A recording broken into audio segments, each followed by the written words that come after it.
Welcome back to Suitcase, Disc by Disc, hosted by the Tin Can Laughter. I'm Ben, And I'm Dan. and we're going to talk about Suitcase 4, Disc 3 today. Holy crap, this is the penultimate disc. It is, and it's such a weird disc, actually. I I always forget, this is really one of the weirdest discs on any Suitcase. like them weird. Yeah, helps to throw in a massive curveball every now and again.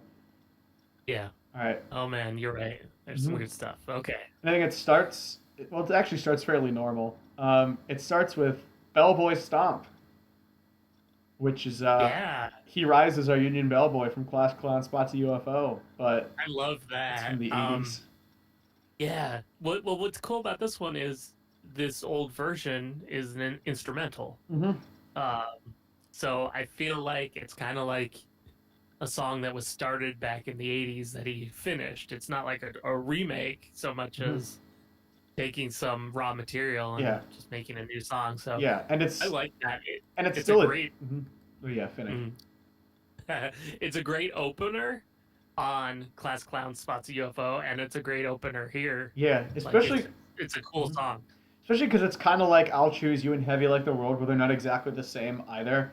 Like Union Bellboy Yeah, adds and takes away sections from this. exactly. Yeah. So that's Also, really yeah. cool. And I think most importantly is the drum rhythm's very different. Like on Bellboy Stop, it's a more straightforward thing, whereas on Classic on Mhm. UFO, it's a bit of a, Right, right. which is a very different rhythm than this, and almost makes the song a bit shakier. I always felt like the song, well, He Rises Our Union Bellboy on Class Cloud almost felt like a rickety bus that shook a lot. It Yeah. never tipped over, but you always felt like you'd be sliding around a little more. And this one's Yeah, a bit sturdier, and I'll be honest, I like this one a bit looser on Class Clown. It's a good tune. definitely. Good tune. Can't It's a knock good it. tune. Yeah. Mm. So I won't. All right, we got the crowd Yeah, so the next. crowd track. This is this might be my least favorite of the crowd tracks on Suitcase. Not that it's bad. It's just Linda's Lottery doesn't quite connect with me the way Mm. other tracks do, like Disappearing Act or Murphy Had a Birthday. Yeah, those two are great. Yeah, I can get behind that for sure. What about this one being kind of is it what is it, It Island of is Lost Lucy? it is so barely Island of Lost Lucy's. Like I wouldn't even call it a recycle. I know Yeah. some do, but I think the connection's so vague. It's like it's just so loose. I mean, it's a Yeah. good "I wanna be in your lottery." It's a good line.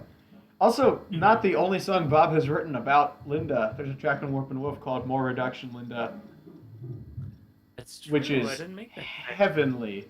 The Warp Right. and Wolf track Yeah. is godsend. It's one of the best God of My Voices songs. Oh man. But this I love doesn't it. hurt. It's a good. Yeah. It's still a tune. Linda's Lottery is still a Yep. tune. Yeah, you can't go wrong with the crowd.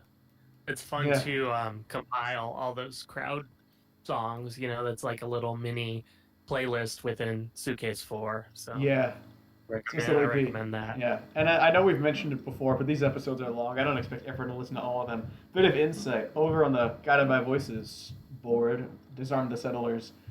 We started a petition to get the full thing released on Guided by Yeah. Voices Inc. or something, and I think it was we got 88 signatures. And Matt Davis of Rockathon Records approached Bob and said, "Hey, 88 people would really like the full crowd thing," and Bob said, "Absolutely not." I Which is a think shame because the word I would have liked to hear this a lot more than Hazard Hot Rods, and I've heard Hazard Hot yeah, Rods. yeah. It's definitely more tuneful, but apparently according to Bob, it's a little cheesy, I think in Yeah, the lyric department. I think he So, said he didn't like how he fair. sat. Yeah, he said he just didn't like how his voice sounded on it. He compared his voice to Morrissey, Oh which is wow. never really a good sign. In this house, we do not like the Smiths. I don't know what you think, but I don't Yeah. like the Smiths. I do, but I'm not super gung ho. I kind of like I get Like in Morrissey's in an my ass. head. Yeah, Yeah, well that complicates things a lot. I'm not gonna yeah. lie, that's really made it hard to. Hmm. But on the other hand, I like Johnny Marr a lot. Well, he's just a Uh, good guitar player, and I think we need to move on before this yeah, becomes a Smiths podcast. Fuck you, we Mr. will. Smith is not a Suitcase track. Fair. Also, I will Okay, not dig what's at Robert next? Smith. He's cool. Um, Oh we've yeah, got he's undeniably yeah, track three. Of course you are, which is a demo of the song. cool. Of course you are from the album. Of course Of you are. course you are. Yeah, I like the Um, demo. yeah, the demo's great. Mhm. It's a cool track. Yeah, They're all cool tracks. yeah. One of the, so I've talked to Bob a few times in my life, but Hmm. very briefly. But one of the times, maybe the first time, was at Heat Fest when he I asked him about Nick Mitchell, who was playing a set, like he was like doing his thing, and the Ricky Hmm. Wiki stuff had just come out, and I was like pretty stoked on that. And I asked Bob, I was like, what did I say? Well, anyway, Bob told me, he's like, hey, he's doing my new soul album that's coming out. And I was like, oh, cool. What's it called? And he's like, he looked at me. He's like, of course you are, Robert Pollard. He said it like it's one phrase, and I just remember it, the way he said that. Like he got like really serious. I'm like, I think no, it what's it? is. What's it called? Yeah, I think it is supposed to be like, of course you are Robert Pollard, but I'll be honest, it's a bit of a clunky name, so I've always called it, of course you are. It doesn't have yeah, the yeah. ring to it that Robert Pollard is off to business ad, for instance. And I always call that Right. off to business, so Yeah, yeah. yeah. It's one of those titles that like when the band name or the artist name is built into it, Hmm. it's optional. Yeah, it's very hit or miss. Unless you're Sebadoh and your self-titled album is called The Sebadoh and you make it really hard to discuss. Sebadough's great, but what the fuck? What was my other point? I think having an album name that clunky fits with the album being fairly clunky itself. I think after today's discussion, I feel a little less bad dunking on Nick Mitchell. But that's Yeah, that's a bit fair. that's a bit out of the realms. I mean, we could talk about it on the podcast, but there's Man. none of the Nick Mitchell. None of actually there is actually a few Nick Mitchell tracks on this disc. Yeah. Yeah, that's more speculation than anything. And to everyone at home, don't worry about it. We're Brief message or brief comment on Of Course You Are before we move on. mhm. That was in the sets when they were touring, like, That Please Be sounds Honest, back that when sounds Nick right. was in the band. And that was a really nice live track, I thought. Yeah. That's, one of Hmm. those kind of slow, heavier kind of closing tracks that Bob sometimes does. Yeah, And I really like the album version of this one. I mean, like it's not a.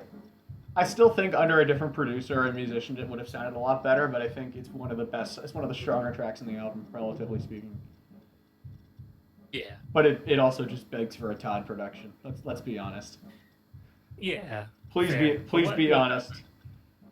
yeah. I guess Todd might not take to some of the newer stuff. Todd's not I as know. Todd's not a hard rock guy the way someone like Travis is. So I think if both of them were to produce the same GBV album, they'd sound fairly different. Yeah, And neither of them that'd be would fun. and neither of them would sound like my god, there's I'm just highlighting it in my iTunes, but the next four songs are all really fucking weird.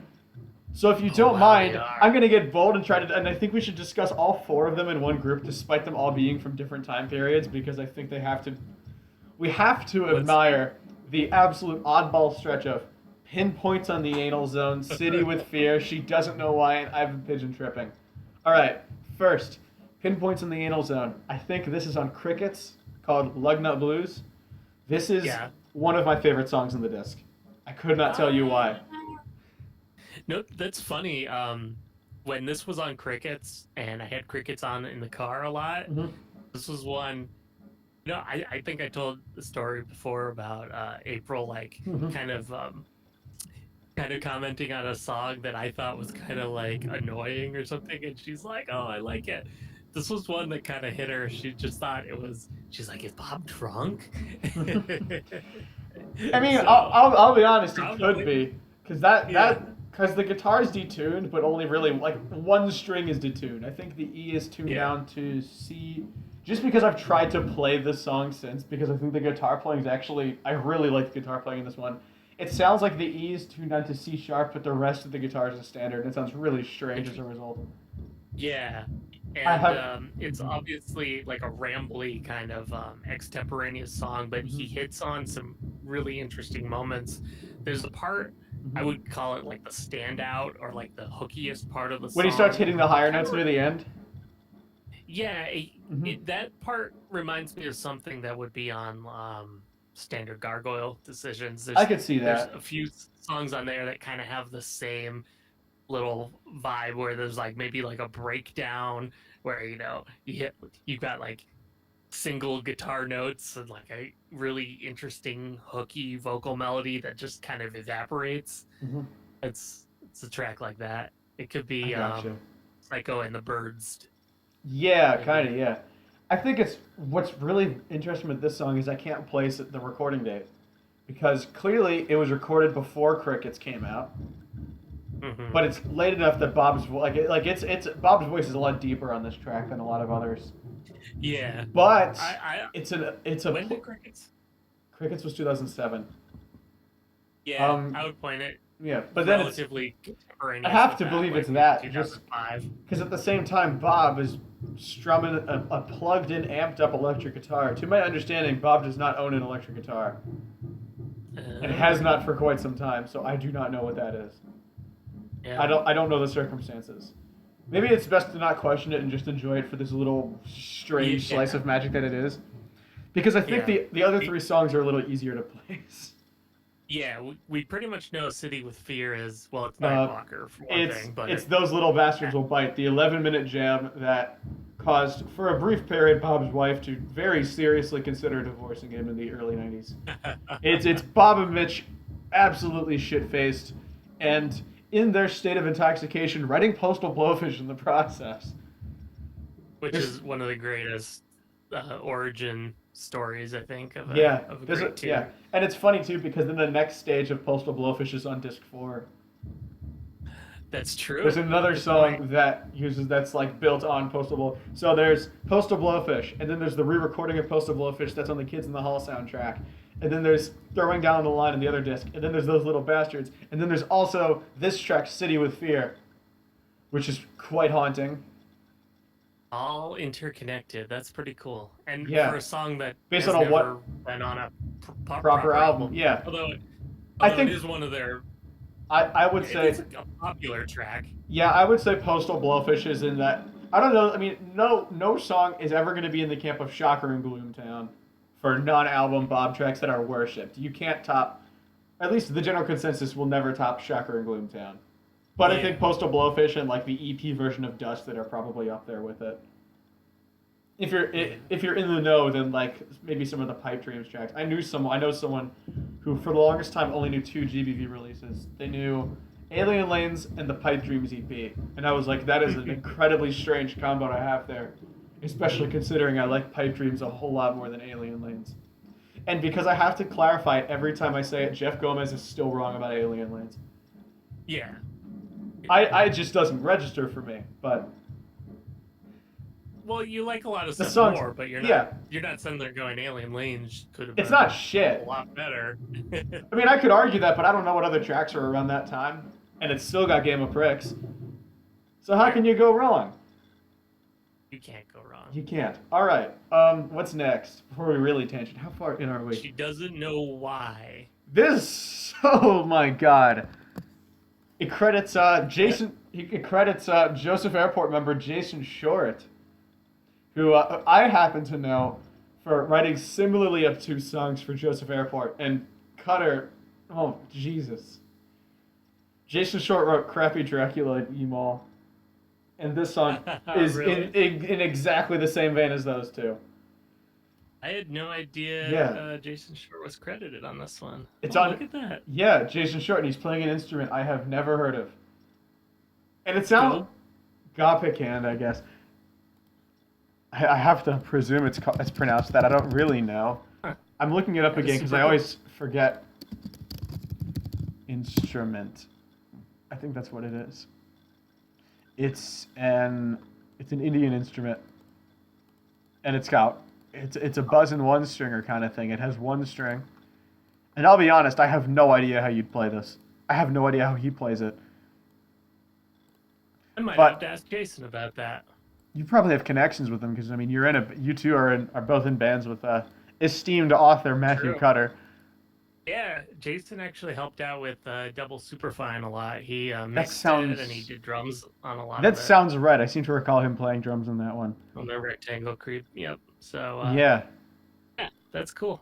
yeah. So I have to imagine this is only on Suitcase 4 because it's this weird instrument Jason had and Bob wanted to see if he could sing a song over it.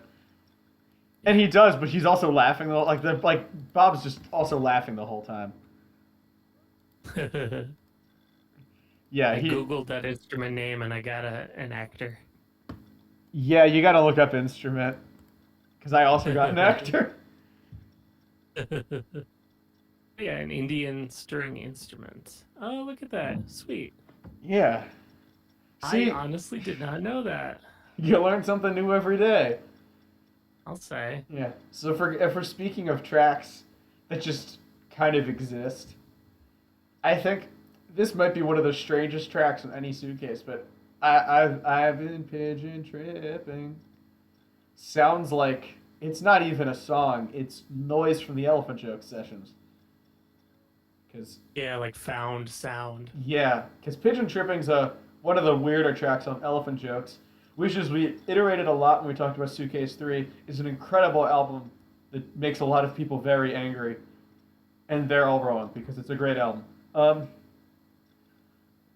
but it's like it's a great sound. I gotta say that. I think it's actually one of my favorites on the disc, just because whatever that effect is, I really like it. So you think this was basically studio outtakes from the elephant jokes, like maybe like vocal It's something like that? I mean the pigeon tripping track in particular. Like she doesn't know why I can't explain. It sounds like Jason Short pulled out his iPhone and recorded that or something. But I've been pigeon tripping Yeah. sounds like guitar testing, and I think what's the most interesting is Todd has mentioned in the past that usually um, he did he did the bulk of his work while Bob wasn't around. So Yeah. Bob would get surprised, and then as to my other understanding, Bob would get the mixes back from Todd, and Bob would be like, "Oh, it's Christmas," because that's what it would feel Yeah. like getting an album back from Todd. A fairly sturdy working relationship, if I'm being honest. I Yeah. wonder if Bob ever. It's a weird thing to say, but I wonder if Bob ever misses working with Todd, because he seems to have another groove going on with Travis that's kind of similar, but also fairly different. Yeah, definitely. Yeah. But you know, I think Bob Bob didn't. thrives Yeah, I think Bob didn't when want to he's drive an got hour to Kent anymore, which oh I maybe. can't. I can't fault that. That was the impression I always get. Well, I think the impression was he found Nick and Dayton, and then Right. that didn't work out, and so Travis is right over in New York, so close to Dayton. As long as whoever he's working with is efficient and can make decisions and do stuff without Bob's input, but that Bob Yeah, likes, well, because and Bob. that enables Bob to do his thing, you know? Yeah, I mean, there's a common theme in the Guided by Voices and Robert Pollard, etc. lore. Not really lore, but Bob's not really a tech guy, so there's always a right-handed man in some context because there's stuff Bob just doesn't know how to do, and so he finds people who could do stuff, and is like, well, what can you do? And so he worked with Tobin Sprout for 4 years making albums on a 4 track. And then he had John Schaff at Cro-Mag, or Todd or Travis now, and for like 2 seconds, Nick, Steve Wilbur back in the day. Wonder what he's up to. Yeah, I gotta imagine track him down. I imagine Wilbur's alive because I feel like if he was dead, someone would have found an obituary, and no one's ever found one. So he's got to be kicking. Good. Yeah, You have a mission. yeah. I'm not finding him. That's a Cartwright job. That's up to him. Wherever Cartwright is, because I don't know what he's up to, but I hope Yeah. that's his search. Anyway, I just wanted to say real quick that what I find really interesting about I've Been Pigeon Tripping is that the implication is that weird guitar noise is Bob rather than Todd dialing it in. I Yeah. find that an interesting maneuver. Bob doesn't really do extra guitar parts. It happens a few times. Like I know the lead on Air is his. Oh. because it's in the rough. The rough version, it's all Bob before Todd goes to fiddle with it. The rough was released, I think, sometime in 2013 on DTS, That's true. and Good it call. for the longest time that was my favorite version of Airs. Hot Freaks, hey, if someone who manages Hot Freaks listens to this podcast, drop in like the roughs for an album Bob did with Todd. Yeah, we want to hear the roughs of. We got 2 weeks of From a Compound Eye demos. I think we can handle roughs. Yeah, I'm trying to figure out which one I would like to hear. Probably Moses on a Snail. Bob didn't do Like roughs for that one. Oh, really? Because Bob, Oh, Todd did all the music for that one. Yeah. Yeah. I'm with you on Moses. I think just because they're the ones I've heard tracks from, I would love to hear Elephant Jokes without, like, Todd's magic. Because those songs have to sound really out there without it. Yeah, that's true. And I want to hear Fun that. to hear. I want to hear Yeah. Bob playing bass on Spectrum Factory. Something else Todd knows. Oh, He'd only man. seen Bob play bass once, and it was that song. That's awesome. Yeah. Yeah, I love. You know what I love song- the Bob bass. Yeah. The little of it we get. He plays it the way he plays lead guitar. Not like a bass at all. Yeah. But it's kind of nice. Singing Razorblade does it.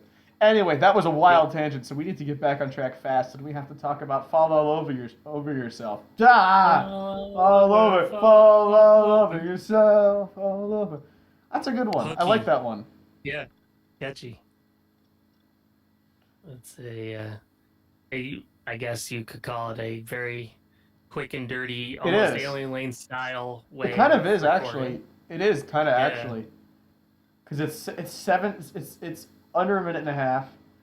It's Mhm. Bob on guitar and vocals, and then Nick on bass and drums, and it was all recorded live except for the bass that was added later. And I guess listening to this, I imagine Bob did a second vocal take because the lines are sort of bounce off each other. Yeah. Sometimes I really think I would have preferred that as its own EP instead of being on Suitcase because it feels kind of out of place on Suitcase. It would have been, yeah. I mean, it would have been a nice EP on its own. It would have been like, I wonder if it would have been Guided by Voices. I think just Or- because I think it would have been Robert Pollard.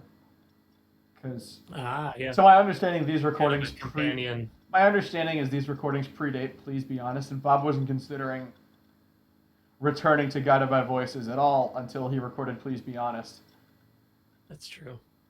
Because he thought that album, which is a great album, and anyone who says it's bad shouldn't host a podcast and publish books. Because I seem to recall Bob saying that his vision for Please Be Honest was so concise down to every single instrument that it felt like a Guided by Voices album. Speaking of Guided by Voices, Ooh, every here's a project classic. Bob has ever done, like in the early days, before anyone knew who GBV were, every project Bob was involved in had a different version of a little dinky song called, little song, maybe you've heard of it, it's called Quality of Armor. Yeah. And everyone knows it and everyone can sing along with the chorus. Didn't Bob say once this was like the first song he wrote, where he's like the first like real song he wrote? And I think it was for this. I forget where I read Yeah. it, but Quality of Armor was something that he wrote for 86. Because 86 was a songwriters guild, and so he had to prove that. Well, I think it's in Cutter's book. Bob said he wrote songs, but they were all, for the most part, a cappella. I mean, we know there's older songs, like Little Jimmy the Giant's pretty old. Mm-hmm. What else is pretty old? Dang, hold on. There's a track on. Well, I guess maybe Bob wasn't writing the music because like the Anacrusis tracks all have other credits. So maybe Right. So maybe this is like a song Bob wrote very seriously, with the intent of he had the music all fleshed out and all that, and so he came back to 86 and said, "Hey, I wrote you a song." And then he went to The Crowd with this song, and then he went to various other early incarnations of Guided by Voices with this song. And Tony Conley mentions Anacrusis doing it, and then Guided by Voices finally did it on Propeller in 1992. And now again, every Guided by Voices fan knows Quality of Armor. Yep. It was classic. It is one of the only good songs to be featured in a commercial. Only 2 good songs have ever been in commercials. Maybe 3, I forgot actually. that was in a commercial. There's How 3 great good is songs that? that have ever been in commercials. There's a TikTok ad that uses a gorilla song. That's always cool. I still don't use TikTok because I just don't care, but it has one of the Gorillaz track that they did with Beck. It's a good tune and it fits nice. Stereolab contributed Parsec to a 1998 Volkswagen Beetle commercial because, of course, it would be Stereolab. Like the one ad they said yes to. Yeah. By the way, Urban Legend says that Wire contributed a track to a Victoria's Secret ad because someone was trying to pirate the show with The Wire and found the Read and Burn 1 EP instead and liked what he heard. Oh, That's awesome. that's a weird one. I'd love to see that commercial because it's like Wire in their Send era, so it's the least commercial stuff. Anyway, Quality of Armor is badly edited in a Canadian car commercial from 2008, and I forget what company it's for, but there's a car that bounces along the roads. It's one of the. It kind of hurts my eye. Yeah. It kind of hurts my eyes a little. It just looks uncomfortable, but it's Quality of Armor. It still sounds like it does on Propeller. Yeah. That This is version I think of as it's almost like a country-ish version. It's a little bit. strummy. Yeah, It's not really propulsive per se. It's and just kind of it's got a loud thunder Yeah. bass. Yep. I'm still looking forward to hearing the Pissing in the Canal version. Yeah. That's kind of. I Because think there's that a one's ought to be pretty neat. yeah, there's a lot of versions of the song out there, both officially and unofficially released. But the version Yeah, from there's Pissing like in a the demo. Canal, the Pissing in the Canal one has, as far as we're aware, has never seen the light of day. And it's that and another track called 6 Feet Down, and those are the only tracks from Pissing in Canal no one's ever heard. Then there is one track that hasn't been officially released by Bob, but I've heard two different masters of it, called Angry Pillows. Yeah. And it is such a Oh. good song. Echo Land too. Oh, good call. I'd like it. See, I feel like Bob's never going to do a Suitcase again now that he has Hot Freaks. So I'm going to say, Bob, clearly you have you have the pissing tracks. Please, We wanna. We please need 'em. just make it Hot Freaks. Just pissing it out. Most of the tracks are in Suitcase already. I don't give a shit. I'll listen to them again. They're good songs. Exactly. All right. We I just feel want like 'em all okay. I think we need to rein ourselves in.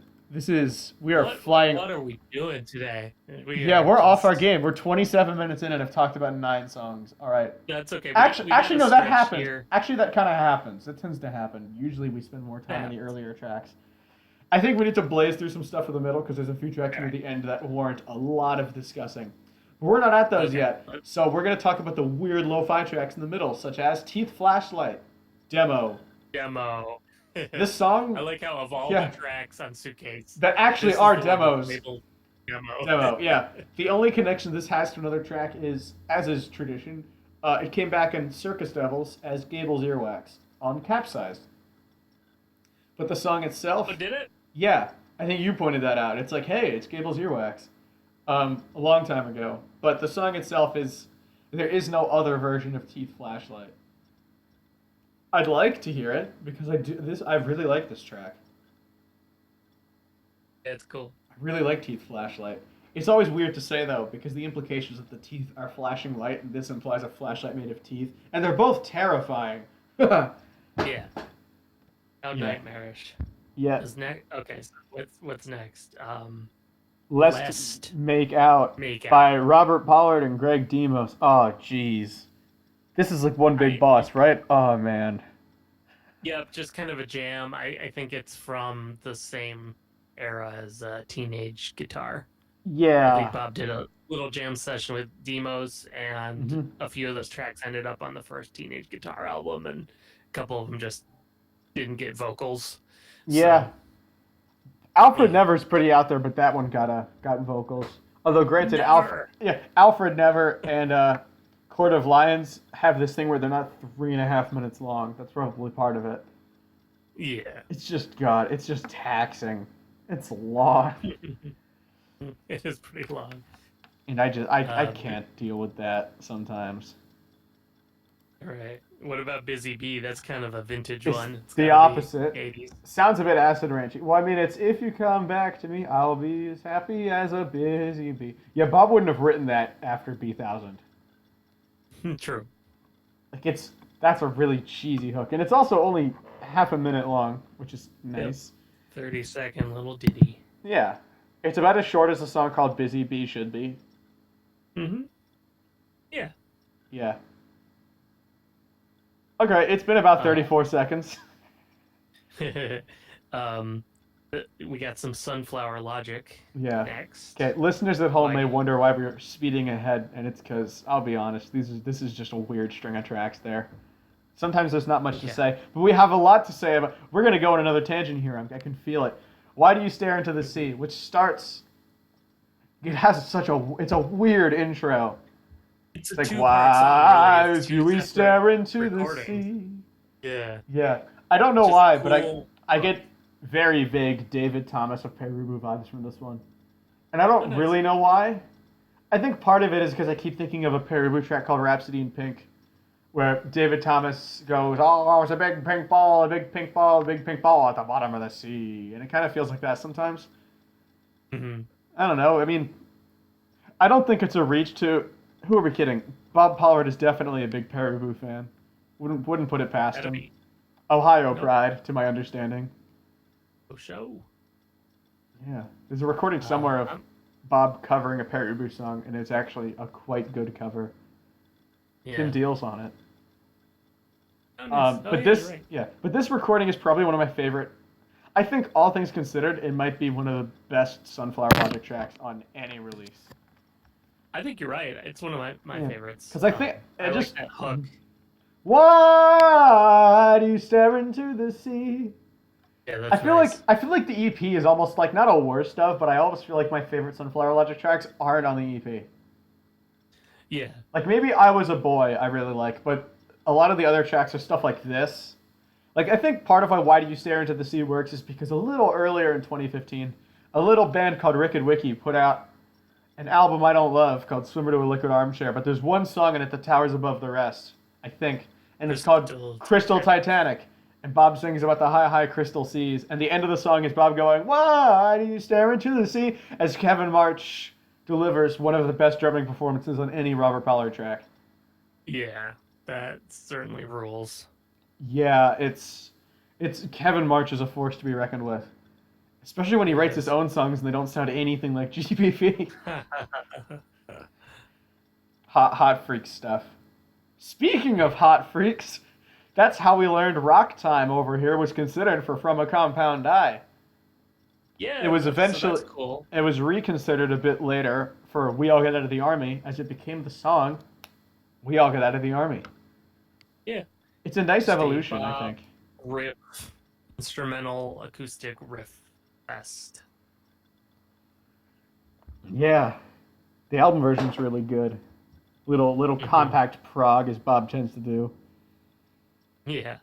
I don't I don't remember if Rock Time quite channels the minuscule prog of it. It certainly has some of the riffage, but I don't think it's all the riffage.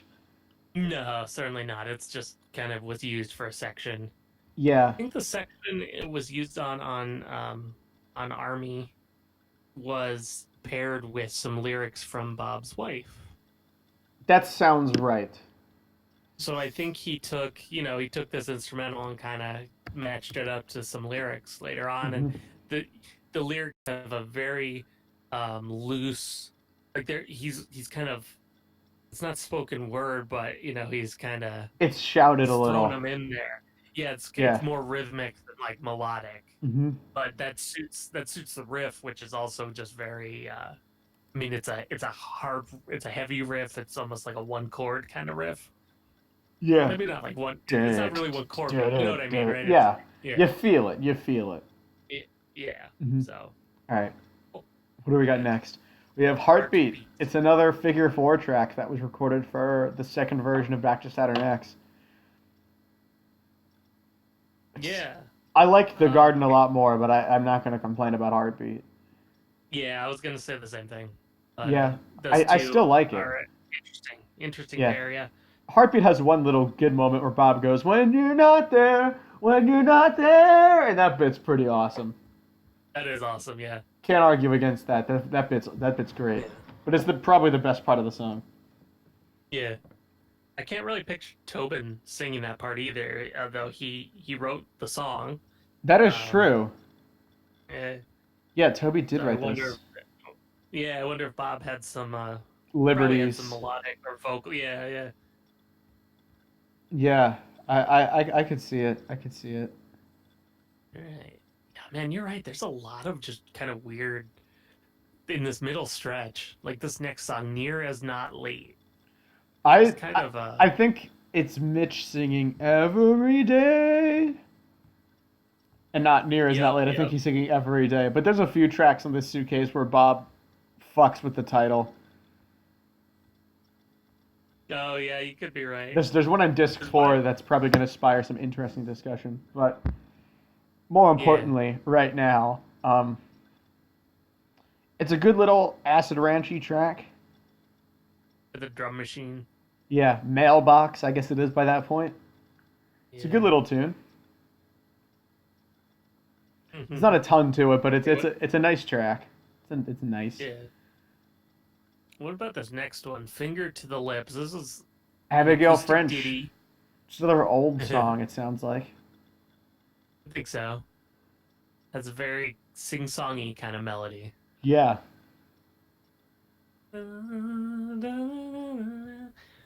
Yeah, I like that. It's cool. Good Suitcase track. yeah. It's a good Suitcase track. I I'm getting flashbacks to disc 12. We need. I think this disc ends strong, so I think we'll be fine there. Yeah. But it's like I just feel a little more tired than usual now. I don't know why. Um, Okay. What's going on with this next track? "Carnal Limousine. Limousine." See, I apparently last time I listened to this song, I liked it, but I think it's less that I really liked it and more just I can't really find anything wrong with it.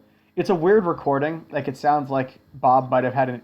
I don't know if Bob like uses microphones at all or with his recording setup. But it sounds like just something was off with a connection somewhere. Because it's like what Yeah. Grow has on Suitcase 3 and a few of the Let It Beer demos. It just has a really loud hum. And you can barely hear the track under it. And I guarantee you it's why Bob picked it for this Suitcase. Bob likes when stuff goes wrong, so. I it requires more listening because there's probably something in there. It's one of Yeah, the you longer really have to boombox listen hard demos. to kind of discern Hmm. melodies and It sounds like something Boston Spaceships could have done a lot with. That was my it's true. recollection of it. It sounds like it could have been another Let It Be Your demo. Yeah, like something in the vein of "German Field of Shadows." Yeah, or like Minefield Searcher. Maybe. Oh yeah. Minefield Searcher's though demo I remember having the loud hum through it the way this did, so maybe he wrote them Oh, at the same interesting. time. Who knows? Yeah. You never know. Um, what else are we looking at? All right. Doctor Boyfriend, another This is the best um of the Nick Mitchell tracks. keyboard is Yeah. really great. Yeah. This is the best track from that group. I like that one. For sure. Yeah. Yeah, good pop Yeah. song. I think it's got a little guest part near the end. Oh yeah. Congratulations, it's a boy. Is that again? Steve Hopkins. I've heard many stories about Steve Hopkins or McDougal or whatever he is at any given moment.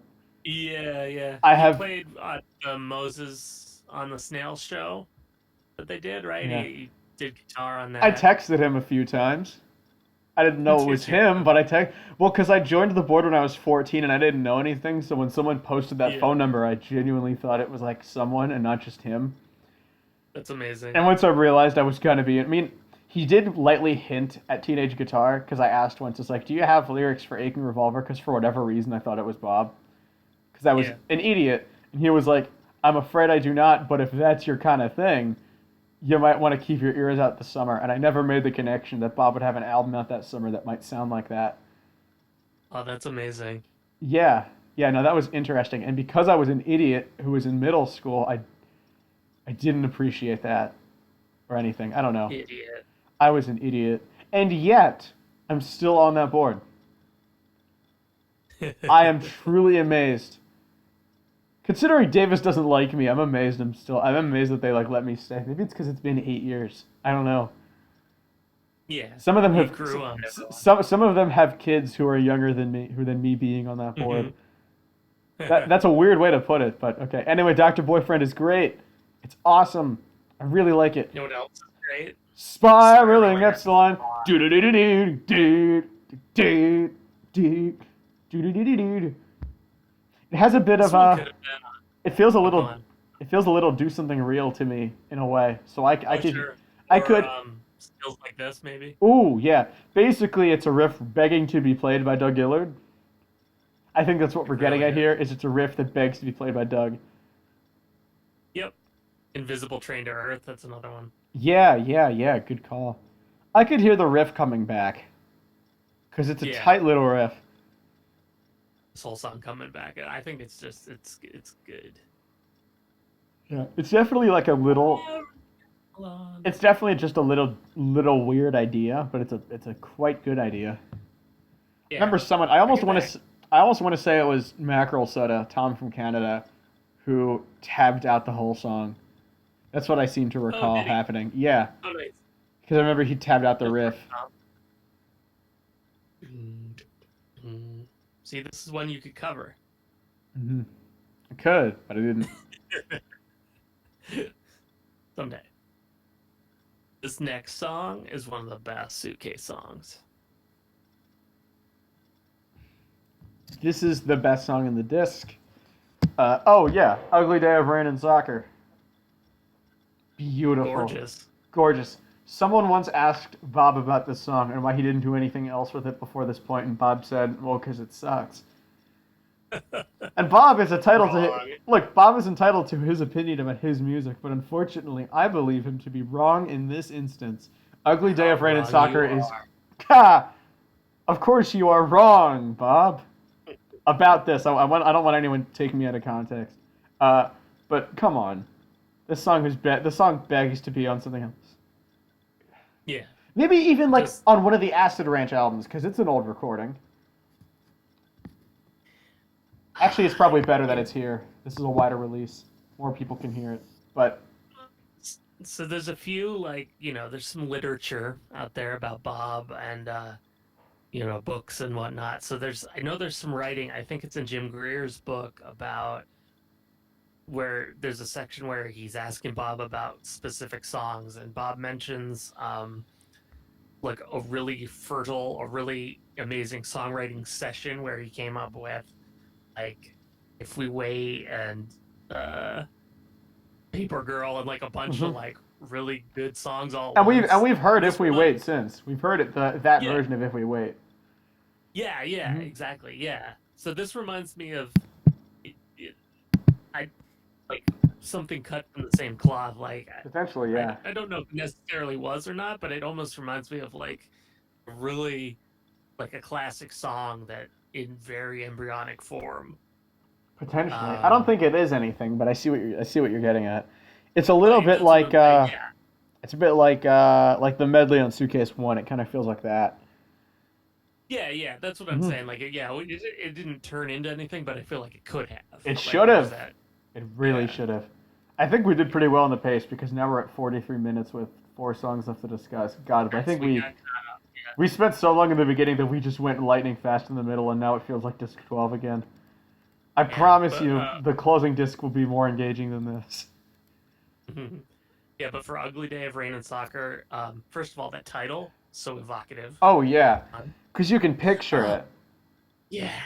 What? Uh, You sounded this one excited. took a Oh no, just this one took like a lot of I mean the vocals are buried, but you give it a chance to sink in and Hmm. just the melody there and It's a great melody. yeah, that's a timeless kind of nice something you just want to turn up loud and just get like lost in and like Yeah, kind of just think about and and figure out the there's nothing structure and the weird going guitar. on. It's just, a shitty recording of Bob and an acoustic guitar. But Hmm. maybe it's like being recorded from the other side of the room then, because the guitar isn't, the tight cut. It's not as sharp as some of the later boombox demos. It's like it's being recorded from further away. Maybe he's in a small Yeah, room and there's like a natural reverb. I don't know. That was my yeah, best guess. yeah. Number one hit, love it. Awesome. The next one is not a number one hit. No, it is not. But it might have become one. It's Yank for the Rudies, which is just Hmm. Bob and Jimmy having some fun. but it sounds a little like, and I've heard people more directly say it may have been recycled into a bona fide #1 hit in my heart, earmarked for Collision on Let It Beard. That song is like, yeah. it's one of those like Bob Pollard singing for the end times kind of song where just the weight of the music is absolutely crushing. It's in that camp with Lurk of the Worm, in the context that I'm describing it at least. Oh man, Lurk of the Worm. That's a great Been too tune. long since I heard that one. Yeah. I always forget about Zeppelin. I always forget that Zeppelin Over China really has a good album in it, and it's just bloated. That one's just, yeah, it's loaded. Yeah. Um, Yank for the Rudies is Yeah. not a hit, but there's clearly it has the D. I think this got included because you notice after a while that Bob will include a recording that has one very little distinct thing, and you figure, Bob probably put it here because he liked this. Bob and Jimmy clap to themselves at the end, and that's really funny, and that's probably why that it's is here. funny. All right, you know what's even Yeah. funnier? So I want you to imagine my dear friend Dan. The Yes. God of My Voices had a stadium rock hit. It wasn't actually a hit, but in 2001 they had a song that was nominated in High Times for Song of the Year that I have, no joke, heard in restaurants on exactly one yeah. occasion. But I did. I did hear the song in a restaurant. And it was absolutely surreal, and it was one of the best days of that year. And it's a really hard-hitting song, and despite not being from the classic era, it gets a lot of sing-along stuff going on at shows. I think it's usually used to close shows these days, or near the end, because it has that kind of energy, Yeah. and Bob uses it to Yeah, introduce sure. all the members of the band. And I want you to imagine that this 4-minute wire lyric quoting masterpiece started out as a 48-second chunk of sludge. Listeners, we have to talk about the Lo-Fi Glad Girls. Wow. Yeah. It's a great tune, but holy shit. How cool is it that, yeah, like in this form, it's basically just a hook. It's Just a chorus. it is a hook and sludge, and that's all it has. And yet, somehow, it turned into one of Bob's most identifiable anthems.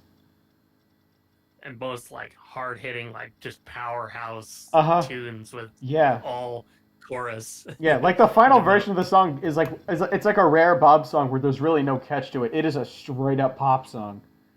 Yeah. Glad Girls should have been a hit. Although maybe it's better that it wasn't, because I think if it was a hit, I would have heard it a lot more growing up and I would have hated it. And I would never have listened to GBV. Crazy. Well, the other thing to think about, like, I gather or kind of assume that this is circa Alien Lanes that this came from. I can never tell. I mean, it's definitely specifically early 90s, but my mind always... I wanted to say it always floated to Titus because of how just grimy it is. But then I'm pretty sure it's Mitch singing on it, too. Yeah. Credits Mitch and Demos and Fennell. Yeah, I mean, I don't know how accurate those credits always are, but that voice is definitely Mitch's. Yeah, there's the sugary, sweet sounds of Mitch Mitchell's terrifying experience. Right on. But I mean, can you imagine, like, what if it had... what if it had made the cut for Alien Lanes and it was just a snippet? Oh my god. The world would be completely different. Yep. Yeah. Well, I'm glad that it did. Yeah, I'm glad Bob saved it. Glad Girls. Yeah. We have 2 more songs to talk about. Next is... I've talked before about how I think some of the demos in Suitcase are superior to their versions on the Nick Mitchell recorded Of Course You Are, and I think we're looking at another one right here. It's Collision Daycare on the album, but I will always know it as If You've Got a Rocket, Gotta Ride. Ride. If you got a rocket, let it go. I love how the 2 verses in the song are different. Like, I feel like the chord, the structure. The chords change a little. The chord changes. Yeah. I don't know if that was intentional or not, or if Bob was kind of just winging it, and but it got preserved. It matters little. It matters not. It matters not. It matters a lot because it matters to me. Yeah, but it also doesn't matter because it still rocks. Exactly. All right. We got one more song. Such a good Well, yeah. Well, Oh, a you little still want to more talk about on Rocket? Rocket. Yeah, yeah, A yeah, little yeah, more. yeah, yeah, yeah, yeah, yeah. A little more on Rocket. It's a great It's tune. one of those songs where like the big hook kind of comes around once, but I mean Yeah. this one's like all hook. But I that got little to the mid part, ride. yeah, Like when Bob hits that. I feel yeah, yeah, yeah. Yeah, he That doesn't hit it on that's the good. album version, and that was such a letdown. It's like, no, I want to hear It is, Bob belt out that note again. but just that puts it in the family for me of like we were just talking about collision or earmark for collision. Yeah, Uh, earmarked for that Collision also Daycare. exactly those songs where Bob, I feel like lets the vocal just kind of go, to the moon basically. Just there's like there's one part that the whole song hinges on, and it's just it doesn't repeat or anything. You kind of have to earn that like build up to like this weird like amazing like climactic moment. So that's what I like about this song. It's a good I've tune. said my piece. Good Can't argue tune. with it. Yeah. Now next we got the Last, last track. last track on this disc, Frog and is the Baby. last song. It is, to my understanding, the last song ever, perhaps, to feature Randy Campbell. Oh yeah. I think this is the last one. Real quick, rest in peace, Randy Campbell. Rest in peace, man. And he does drums on this one. Yeah, Interestingly enough, yeah, Bob's on guitar, and and somebody that's else mangled the tape. yeah, and that's about where my compliments end because Jesus, I'm sorry, but I can't do long taxing instrumentals like this. This is brutal. It's brutal enough without the tape manglement at the end, And then that which goes on for like a minute, and then it just cuts into like a just a different drum performance from like someone else entirely. and I guess for a song, when you have a song called Frog Baby Axe Murderer, I Yeah, think I would expect nothing less. So well done. yeah, you just gotta live up to the title. It does make me want to be an axe murderer. Not that I'm gonna like Mhm. run after Bob or anything, but it's a little different from most music. Yeah. Well, it's good that it's the last track, so it Hmm. kind of just, It it plays exists. it off. Yeah, Yeah, it you have a moment exists. with it, and then you move on to disc four, which I do have pulled up, but I'm not prepared to talk about because we are not talking about this disc this week. So I will have to save my thoughts on this for a little later. Good. Oh, well, we did it. We got through it. Yeah, And not too we made up for lost time, so you know what? Yeah, we did. I think Suitcase 4 is just a weird suit. I just it's you're hard right to after top after it's hard to top Suitcase 2. Like that in yeah. particular, I think. Well, even after disc 2 of Suitcase 4, like our last episode, that Yeah. one's That just was that was a that good one disc. loaded. And Yeah, and this then last disc is pretty good too, but the more uneven discs certainly stand out a little more by this point. yeah. I Like the never I never realized that that one is kind of it's a lot of the weirder tracks or like the hmm more atmospheric tracks are on that one. So Yeah. It does make me excited to wrap things up next week in February. Fun fact, the initial plan was for this podcast to be over late December, and then we took a month off because I had classes to finish and work was getting very intense. Oops. yeah, Sorry. My apologies. it happens. Yeah. I think this is the best way to do the podcast is to just not think as hard about it. Just Yeah, have fun. heck yeah, Heck yeah, having fun. God, my voice is serious rock is good, but we're fun rock. fun rock. All right, I think that about does it for this episode of the podcast. Yeah, Tune thanks back for in. listening. Tune back in next week when we talk about Disc 16, the last one, and then after that we may have a different podcast ready to go. Ooh, We should mysterious. we should actually probably finalize that sometime over the next week. We will.